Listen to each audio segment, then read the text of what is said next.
Bom dia, boa tarde, boa noite, seja lá que hora que você estiver ouvindo isso, senhoras e senhores. Muito bem-vindos ao Aketalk, o podcast da Aketech. O podcast no qual a gente fala principalmente sobre o setor elétrico, sobre como a manutenção preditiva pode contribuir para esse setor elétrico e outras cositas más ali no meio desse processo também. Meu nome é Marcos Nishioka, eu sou o seu host, eu vou me apresentar um pouquinho mais para frente. Esse é o Thiago Matsu, nosso diretor técnico. Bom dia, pessoal. Boa tarde. Boa noite. Pra gente é bom dia porque a gente tá gravando de dia.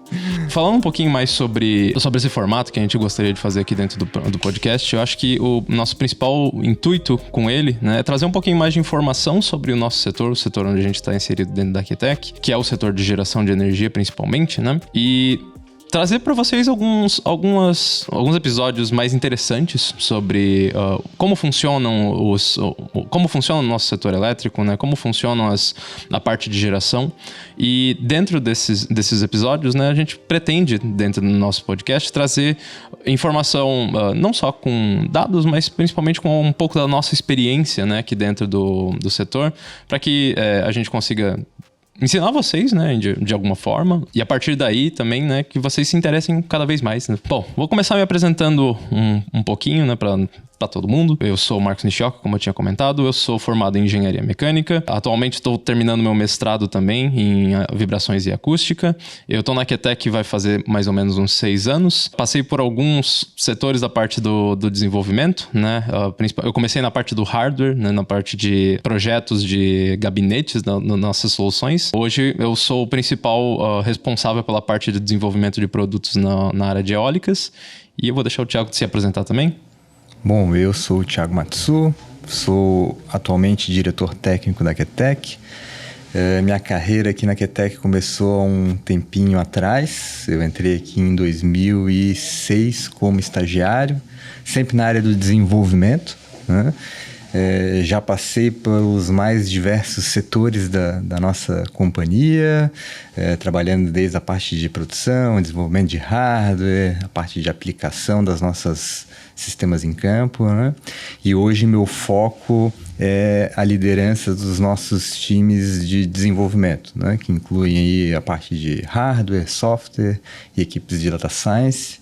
E eu também sou responsável pela a área de inovação da empresa, né? Na busca aí de captação aí de novos projetos, etc., para a gente estar renovando aí o nosso portfólio.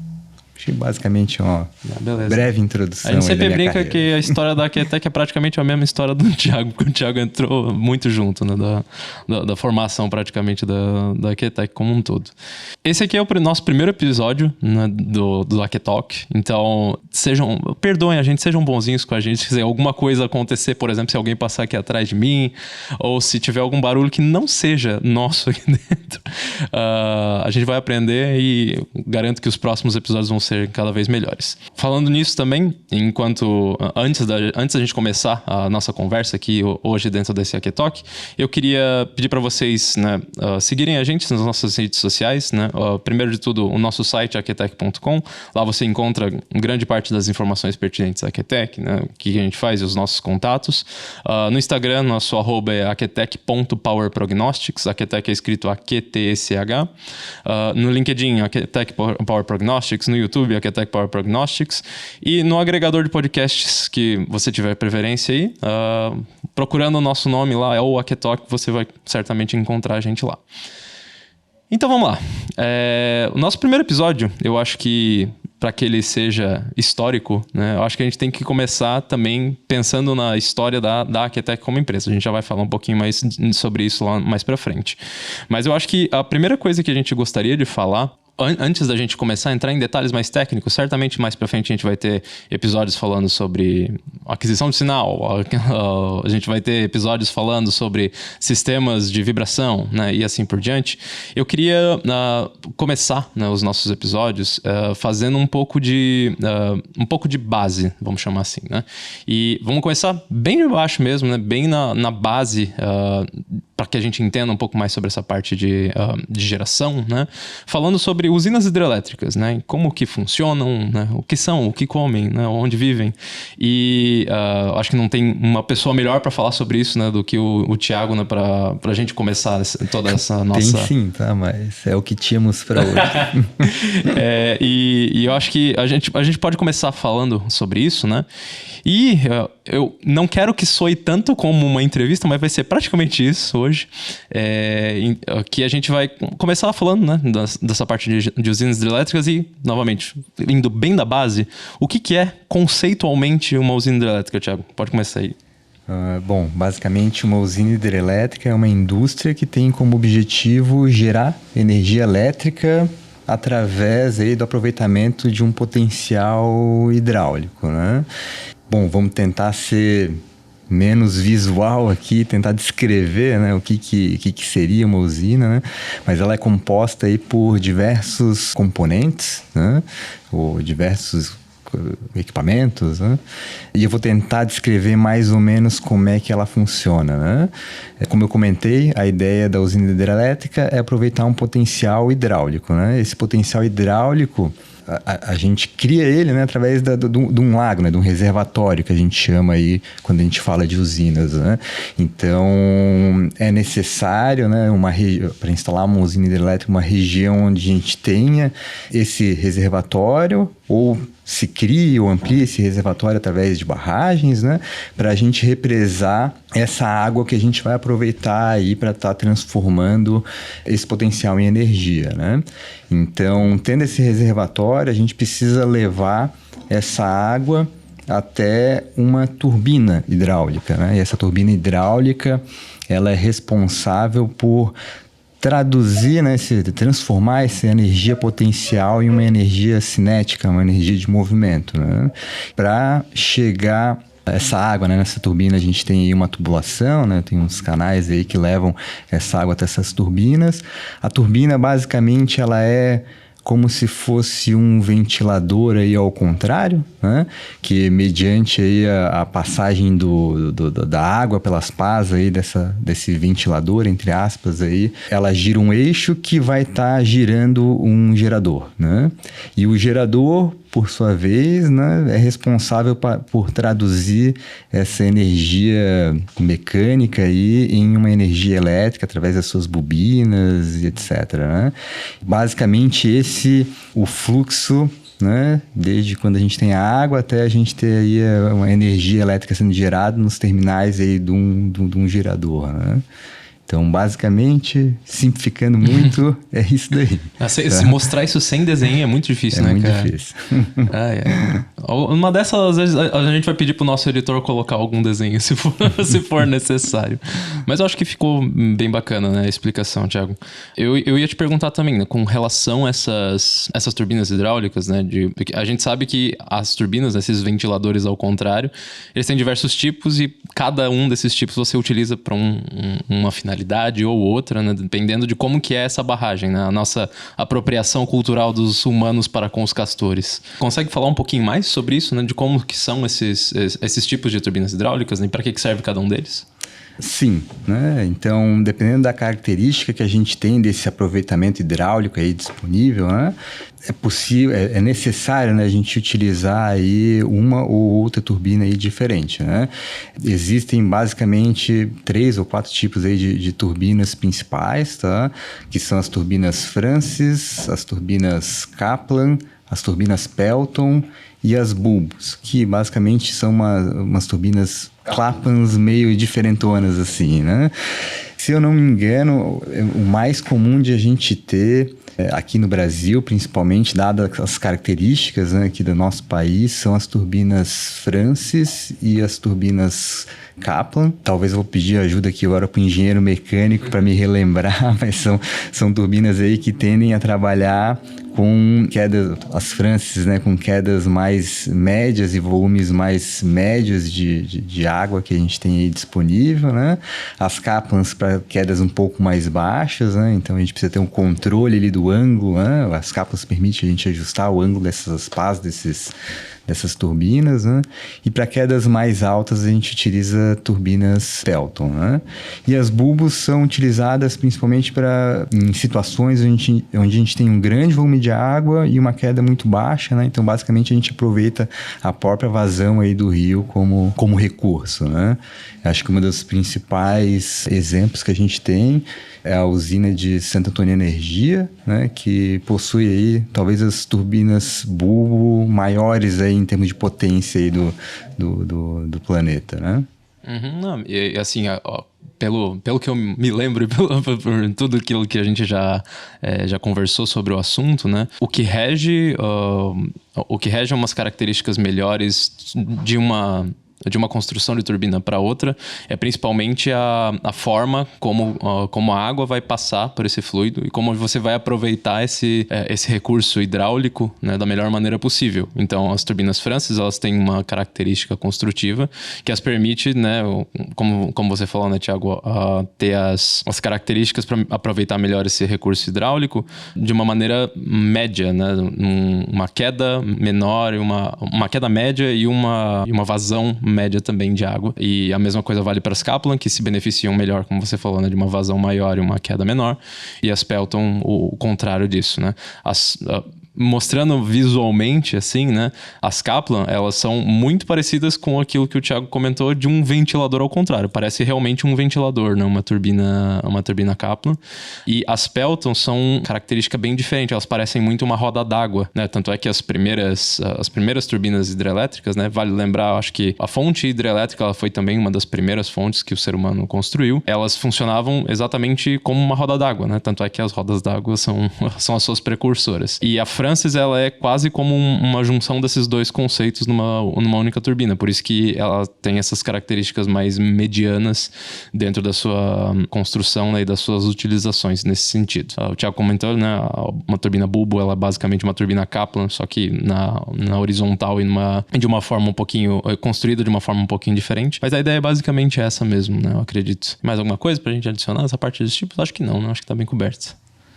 Sim, acho que só cabe destacar, né, que, bom, a gente falou um pouquinho sobre aí a turbina, que é um dos principais componentes que traduz aí esse movimento esse potencial hidráulico, né, num potencial mecânico ali de giro do eixo, né, mas ainda dentro de uma usina e dentro do processo de geração, né, a gente chama um conjunto de uma unidade geradora, né, além da turbina ela é composta por diversos outros componentes, né, um dos principais deles é o próprio gerador em si, né, basicamente um alternador, né, que vai traduzir esse movimento aí mecânico em energia elétrica em si, tá? Cabe destacar também os diversos outros subsistemas acessórios, né, que tem muita relevância aí para esse processo, né?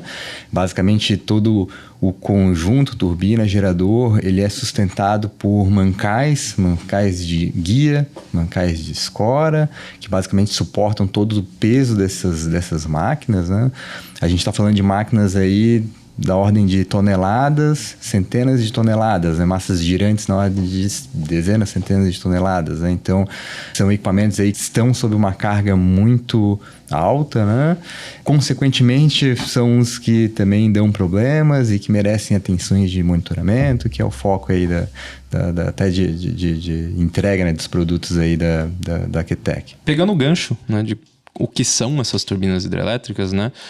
Eu acho que seria interessante a gente falar um pouquinho de uma forma um pouquinho mais geral, né? Dar um passinho para trás e entender, já que a gente está olhando o micro, né, de como é que funciona uma turbina, de como é que funciona um gerador, vamos olhar também como é que isso tudo se traduz dentro da indústria, né, hidrelétrica que a gente tem.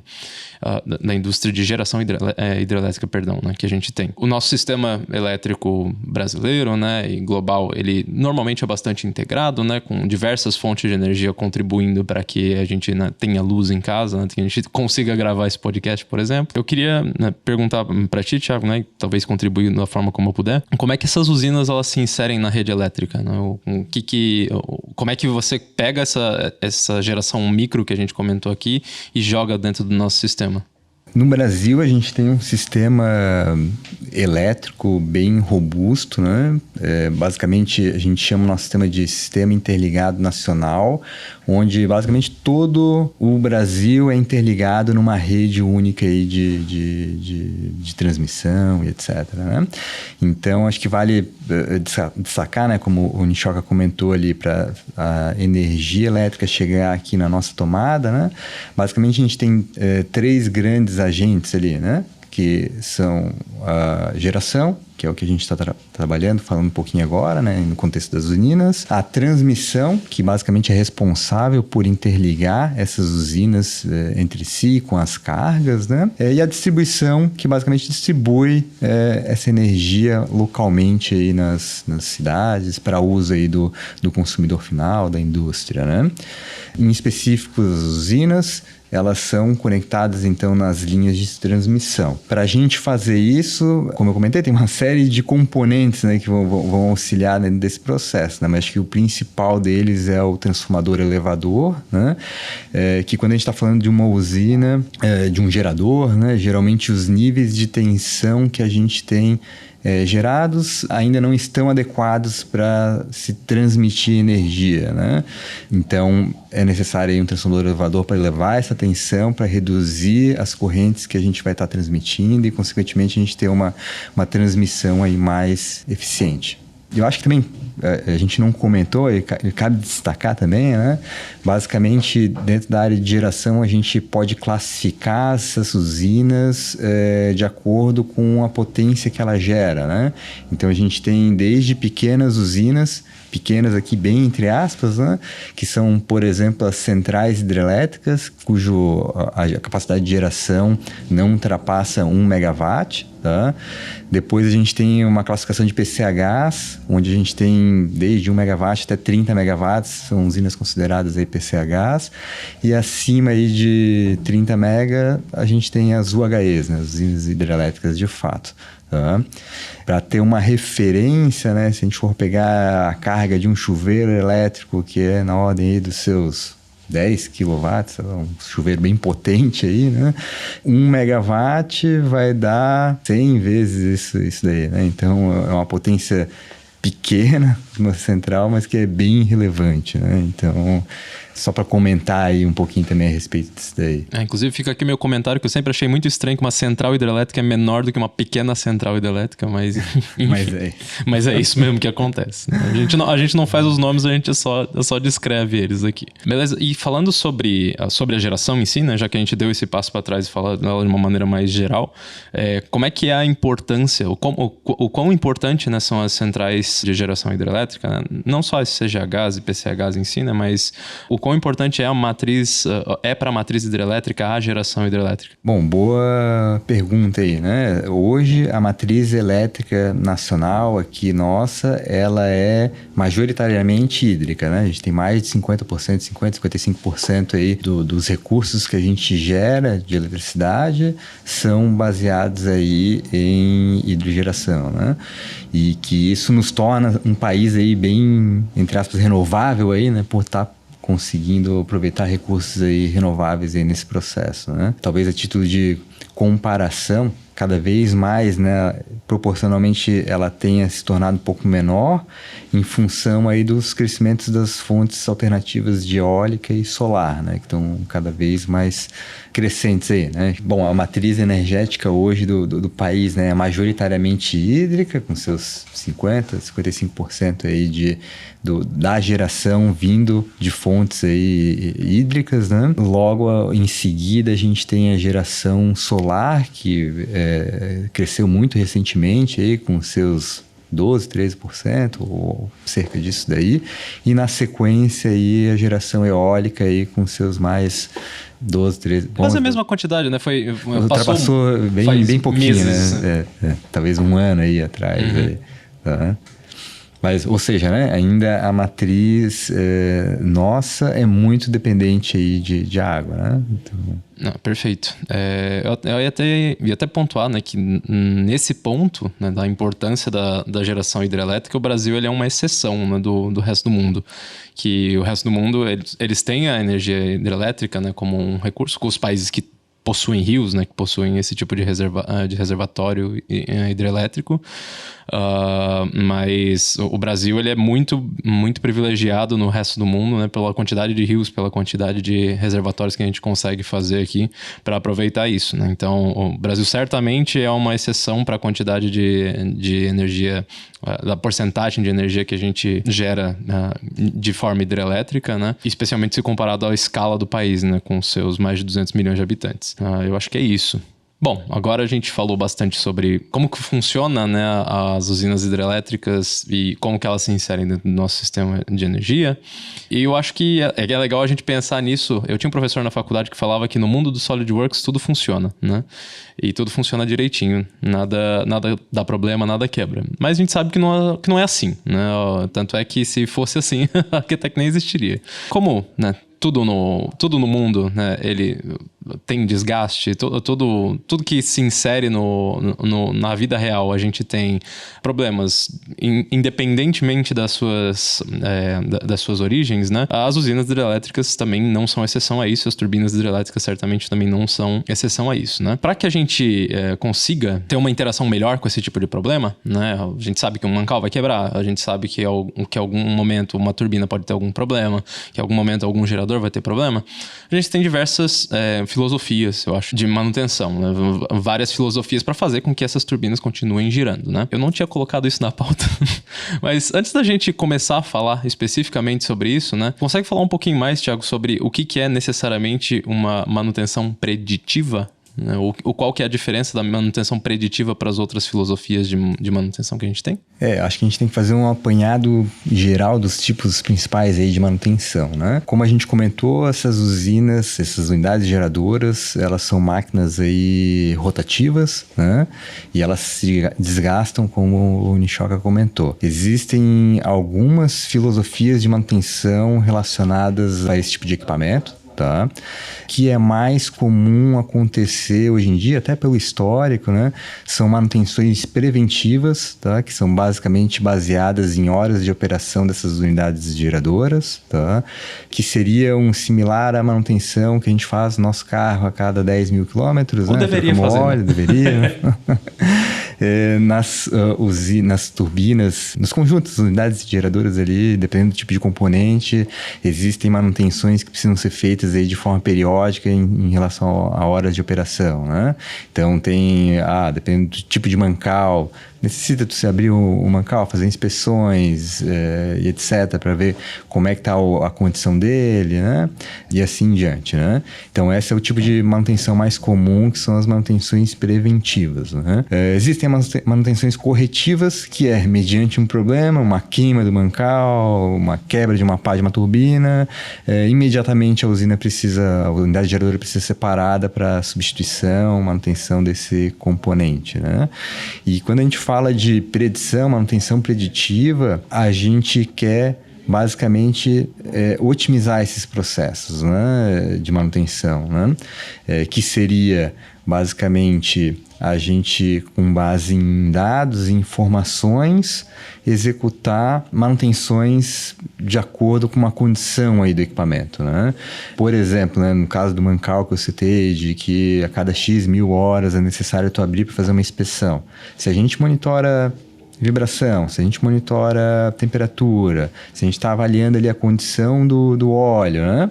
Talvez não seja necessário abrir o mancal para executar essa inspeção, sendo que os dados me mostram aí que ele está em boa condição, né? Isso, inclusive, a gente acaba evitando riscos que a gente tem, né, no conceito aí de que, à medida que eu abro o mancal, quando eu remonto ele, eu posso estar remontando ele desalinhado e eu estar inserindo algum problema que ele não tinha inicialmente, né? É o caminho que a gente está vendo aí, né, de adoção aí cada vez maior, né, das empresas aí do setor, é caminhar na direção aí da manutenção aí preditiva. Tá. Até comentando, tu com certeza tem o mesmo problema que eu, né? Quando alguém pergunta o que eu faço e não é absolutamente ninguém do meu setor, né? Eu sempre tenho muita dificuldade para definir o que a gente faz aqui dentro da Arquitec. E eu normalmente puxo esse exemplo, né, que o Thiago trouxe, né, de qual que é a diferença desses 3 tipos de manutenção, até para explicar, né, do porquê que existe um valor agregado muito interessante, né, para a parte de manutenção preditiva. Na parte da manutenção corretiva, né, segundo essa emergência, como o Thiago comentou, né, aconteceu alguma coisa muito grave, quebrou um eixo, quebrou uma pá, quebrou alguma coisa muito crítica para aquela máquina. Pensem que, como o Thiago comentou, né, uma usina hidrelétrica, uma unidade geradora hidrelétrica sendo tão importante, né, e gerando tanta energia para tantos lugares, né, no Brasil e no resto do mundo, né, enfim, onde a unidade geradora está inserida, se isso quebra e se isso precisa parar, é uma grande quantidade de energia que deixa de ser gerada, né? Então você precisa fazer com que essa turbina volte a gerar o mais rápido possível, né? Para que isso aconteça, se você não estava prevendo que essa emergência ia acontecer, tudo para fazer esse conserto vai sair mais caro, porque é uma emergência, né? Você precisa fazer essas coisas mais rápido. Então, a manutenção corretiva, né? Quando aparece a sua necessidade, é aquilo que você não quer fazer dentro de uma usina, né? Já, né, do outro lado, né, na preventiva, você faz a preventiva para te eliminar ou mitigar a necessidade de fazer uma corretiva em algum momento, e dessa forma você consegue, né, otimizar muito mais esses custos todos que você teve, né, com essa correção desse problema que a turbina tem. Só que a preventiva também tem os seus problemas, né? É muito difícil você acertar exatamente o período correto para você fazer uma preventiva. E por que é importante acertar esse período, né? Se você faz ela de uma maneira muito esparsa, né? Se você busca muitas horas do equipamento rodando para que você faça uma preventiva, você corre o risco de ter que fazer uma corretiva, né? Que é exatamente, como eu falei, aquilo que você não quer fazer. Só que se você faz ela com uma periodicidade muito curta, você gasta demais com aquela preventiva, né? E dessa forma, se você está gastando demais com manutenção, a sua usina se torna menos rentável também. E que também é muito importante, né? Para que as coisas continuem funcionando, para que a gente continue tendo luz em casa, né? E dessa forma, né, como o Thiago comentou, na preditiva, você instala sensores dentro da sua máquina, né? Na Aquetec a gente trabalha principalmente com sensores de vibração, né? Que eu vou falar um pouquinho mais para frente, do nosso papo aqui. Esses sensores, né, eles te indicam, como o Thiago comentou, né, quando que você de fato precisa fazer alguma coisa com a máquina. Dessa forma, você consegue acertar de uma maneira um pouco melhor essa periodicidade da preventiva que você precisa fazer. Porque, afinal, né, como o Thiago descreveu ali na parte da preditiva, você não precisa fazer alguma coisa, você não precisa mexer em time que está ganhando, né? Você não precisa mexer em algum componente que não precisa de algum tipo de ação. Enquanto que se alguma coisa que você achava que não precisava mexer daqui para frente começou a mostrar algum sinal de que vai falhar ou que vai ter algum tipo de problema, você consegue agir antes, né, tendo esse tipo de sensoriamento na máquina, né? É mais ou menos essa a ideia do valor agregado para os sistemas de monitoramento, né? Que você consegue acertar melhor, né, os períodos em que você precisa agir em cima daquela máquina e dessa forma, né, economizar muito, né, com relação às suas manutenções que são necessárias dentro desse hidrogerador. Entrando nesse ponto, né, de como é que se faz essa manutenção preditiva, né, de quais são esses sensores que a gente coloca dentro da máquina, né, a gente tem diversos tipos de monitoramento que a gente faz numa máquina de geração hidrelétrica, né? Tu consegue comentar um pouco mais sobre quais são esses tipos de monitoramento que você tem dentro dela, Thiago? Sim. Bom, o foco, como o Nishioka já comentou, da Aquetec sempre foi muito baseado aí na análise de vibração. E por que vibração?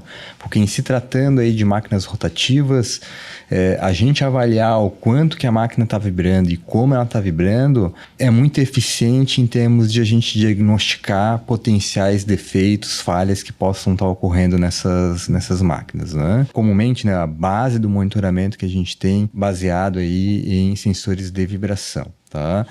E o que são esses sensores de vibração? A gente tem talvez dois grandes tipos, né? Dois principais tipos de sensores, que são os acelerômetros, cujo foco está relacionado à medição de vibração de partes fixas da máquina, e os sensores de deslocamento, que basicamente estão preocupados ou estão vendo a vibração dos componentes móveis, né, do gerador, as partes girantes, né, do gerador aqui eu digo no conjunto, né, turbina gerador, tá? Bom, esses sensores são comumente instalados aí nos mancais, tá? E por que nos mancais? Porque basicamente os mancais são os equipamentos, né? São os componentes que sofrem os maiores esforços, né? Quando a gente está falando dessas máquinas aí rotativas, né? Basicamente eles estão suportando, né, todo o peso, toda a carga aí da massa toda que está girando, né? E, portanto, eles vão ser mais sensíveis a potenciais problemas que a gente possa ter, tá? Então, esses sensores de aceleração, por exemplo, né, são fixos, podem ser fixos nos mancais. Existem aí normativas ISO, por exemplo, a ISO 10816, 20816, foi atualizada aí recentemente 5 anos atrás, né? Mas 20816-5, que é focado aí em hidrogeradores, né?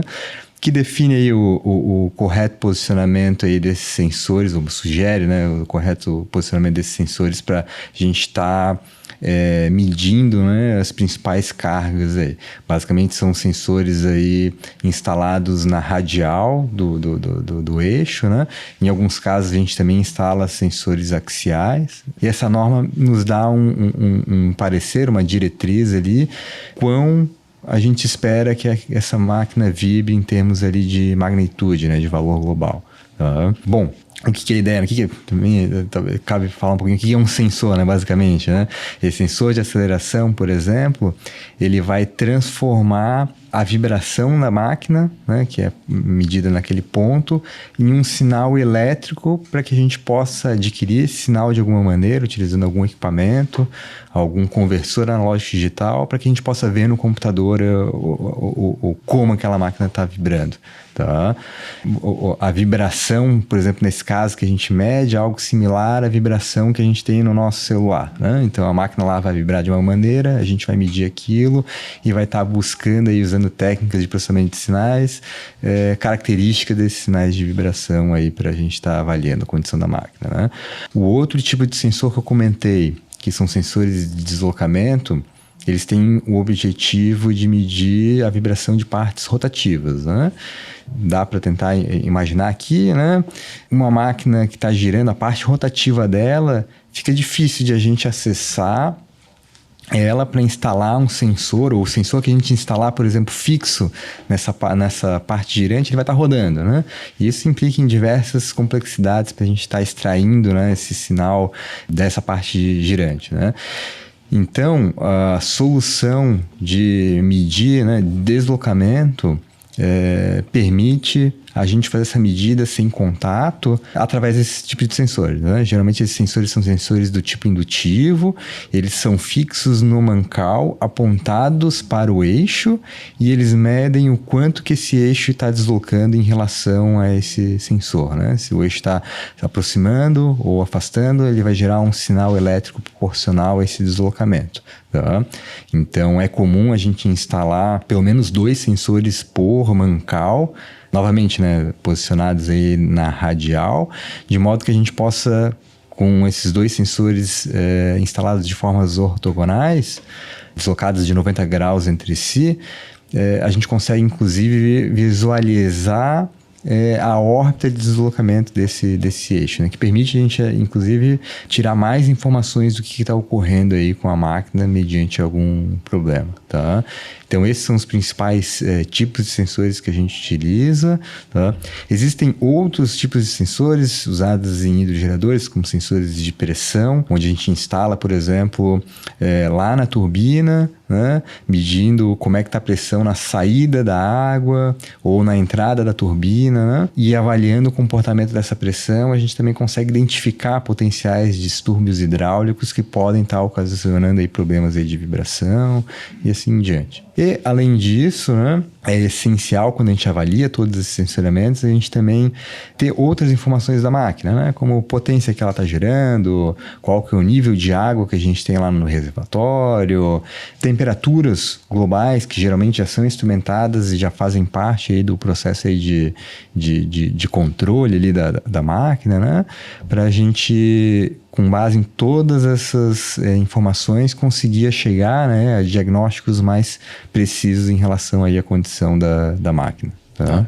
Perfeito. E aí eu acho só para a gente fechar o ciclo, né, de como é que funciona esse monitoramento. Então, pegando tudo isso que o Thiago falou, o que normalmente acontece, né, nesse processo de monitoramento, você vai detectar, né, com esses sensores instalados na turbina, você detecta que tem alguma característica que que não é considerada, né, ideal para o funcionamento da máquina.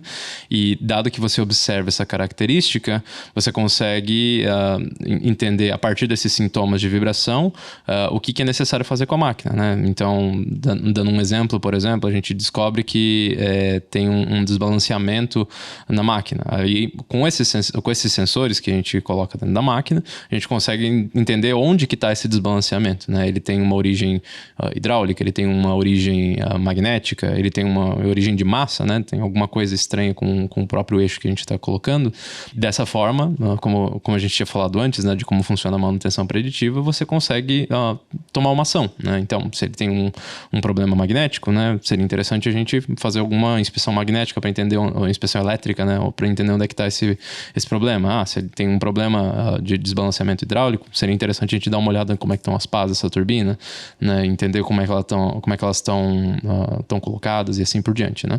Então, é mais ou menos essa a ideia, né? E todas essas outras variáveis que o Thiago colocou também contribuem para fazer esse tipo de diagnóstico, né? E num sistema de manutenção preditiva, a gente tem muito desse processo, né? A gente tem o monitoramento, que é a partir do momento que você descobre como essa máquina opera normalmente, você cria uma linha de base, aí essa linha de base, toda vez que alguma coisa estranha acontece, né? Ou seja, ela sai dessa linha de base, você chega numa notificação, né? Num alarme do que está acontecendo. Aí esse alarme depois você faz um processo de diagnóstico, e esse diagnóstico você entende exatamente qual que é o problema, e a partir do diagnóstico a gente chega no prognóstico, né? Que é o que você deve fazer. A gente sempre brinca na até que a gente trabalha parecido com um médico, né? Com esse tipo de recomendação, né? Você vai lá, né, dentro do consultório médico, você faz um exame, né? Nesse sentido, a gente está fazendo o nosso monitoramento, né? Esses exames vão te dizer se você tá ok, não tá ok. Dado que eles não estão ok, né? Você faz um diagnóstico, né, como médico. E o médico, ele dando esse diagnóstico, ele também fala o que você deve fazer para consertar esse seu problema de saúde, né? Nesse sentido, a gente fala o que é necessário fazer com a máquina para que ela tenha a sua saúde, entre aspas, consertada também, da mesma forma, né? Então, é mais ou menos isso. A gente selecionou o tópico de usinas hidrelétricas, né, como primeiro episódio de uma maneira, eu acho que bem simbólica, eu acredito, para a Aquetec. Porque o histórico todo, né, da Aquetec, ele nasceu, né, com as usinas hidrelétricas, né, para servir usinas hidrelétricas. Como eu falei, não tem ninguém melhor para a gente comentar sobre o assunto do que o Thiago nesse sentido, né? Eu queria que tu comentasse, Thiago, um pouco de como que como que a Aquetec se insere nesse mercado, né, de hidrelétricas, como é que foi a nossa história dentro da empresa para que a gente servisse esse mercado, né? E se puder também dar uma pincelada sobre como são os nossos produtos, né, da empresa, e também até algumas inovações que a gente fez dentro da área de hidrelétricas em específico, né? Vamos lá, eu vou tentar resumir aqui os 20 anos que a Aquetec vai fazer, né? esse ano aqui em alguns minutos, tá? Mas vamos lá, tá? Então a Aquetec, ela nasceu de uma empresa, na verdade um produto que se chamava AQX, que era um produto que a Rivax desenvolveu, com o objetivo aí esse produto, né, tinha o objetivo de adquirir sinais em campo para auxiliar nos processos de comissionamento dos produtos que a Rivax desenvolvia ali, que são os reguladores de tensão e velocidade para esse setor, né? Esse produto AQX na época teve bastante procura aí dos clientes da própria Rivax, né? E lá atrás foi criada uma joint venture chamada AQX, né? Para estar trabalhando esse mercado em específico de sistemas de aquisição de dados aí para essas usinas, tá? Foi daí que surgiu aí a empresa, né? Talvez os 10 anos iniciais aí da Aquetec foram muitos focado em projetos de pesquisa e desenvolvimento, tá? Associados aí à evolução dessa tecnologia de aquisição de dados, né? Muito aproveitando aí recursos disponíveis dentro do nosso setor, né? Por exemplo, recursos do P&D ANEEL, por exemplo, né? Porém, lá por 2013, 2015, teve meio que uma virada aí de chave de a gente estar focando as nossas soluções cada vez mais para a área de monitoramento de vibrações. E em 2017, com a mudança do nosso corpo diretivo, vindo o Silvio, né, com uma experiência aí comercial aí bem bacana, aí, de histórico aí de Rison, Alstom, GE, né, trouxe um viés comercial para a nossa empresa muito bacana, com foco aí no cliente, no mercado, que permitiu a gente especificar, projetar melhor as nossas soluções com foco aí nas demandas aí de clientes, né? Permitiu a Aquetec aí nesses últimos 7 anos crescer de forma exponencial. Hoje a gente atua principalmente em 2 setores, os setores de hidrogeradores, que é a maior base aí da Aquetec, os setores de aerogeradores, fornecendo para esses mercados sistemas de monitoramento de condição de máquinas, né, baseados aí, principalmente em vibração. Tá? A característica principal, eu acho, de sucesso desses produtos e da Aquetec aí nesse mercado está relacionada aí à customização e flexibilidade que a gente tem dentro dos nossos sistemas de integração com diversos fabricantes e diversos outros sistemas nas plantas, né? E o atendimento aí técnico, suporte técnico especializado aí, que é excepcional aqui dentro, né? Bem provável. Hoje a gente tem um centro de análise de condições aqui na Aquetec, cujo foco é, com base nesses dados todos que a gente monitora, suportar o nosso cliente, a tomada de decisões baseada na análise de condições. Então, a gente tem profissionais extremamente capacitados, como o próprio Nishoka aqui, analista nível 4 de vibrações, da FUPAS, está se capacitando agora aí para poder ser um dos instrutores aí para que a gente possa, né, treinar e emitir também certificados aí do Instituto Mobius e assim em diante, né, que são referências aí no mercado de vibrações. Creio que talvez um dos episódios a gente pode abordar especificamente, né, detalhes aí relacionados a essa aplicação, né?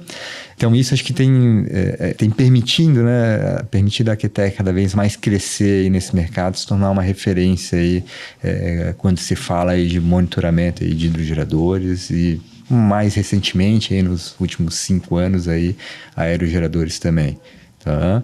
Eu acho que isso, né? De uma maneira bem resumida, né? Acho que esses são os principais destaques aí que acho que cabe a gente comentar aí. Algum dia a gente faz um episódio só sobre como faz o monitoramento, né? Aqui a gente falou de uma maneira bastante geral, porque o principal foco eu acho que é explicar um pouquinho mais, né? Falar um pouquinho mais de como é que funcionam as usinas hidrelétricas em si e como a manutenção preditiva se insere dentro delas, né? Mas em algum momento certamente a gente vai abordar esse assunto, né? De como você especifica, por exemplo, um sistema de monitoramento de vibrações, seja ele para um hidrogerador ou seja ele para um aerogerador, que inclusive eu já digo que é o nosso próximo episódio, né? No próximo episódio a gente quer fazer alguma coisa parecida com isso daqui, que a gente fez para usinas hidrelétricas, só que para parques eólicos, né? E eu acho que é isso, gente, né? Esse episódio, ele tinha, como a gente comentou no começo, né? O objetivo principalmente de informar um pouquinho vocês, ter esse bate-papo sobre como funcionam usinas hidrelétricas, né? Quais são a sua importância e como que manutenção preditiva é inserida dentro desse mercado. Era inevitável a gente falar um pouquinho da parte da história da Aquetec como empresa e todo o histórico que a gente teve com relação a essas usinas hidrelétricas, né? Então, espero que vocês tenham aprendido alguma coisa nova, né? Espero que vocês tenham gostado desse episódio. Próximo episódio a gente vai falar sobre parques eólicos, né?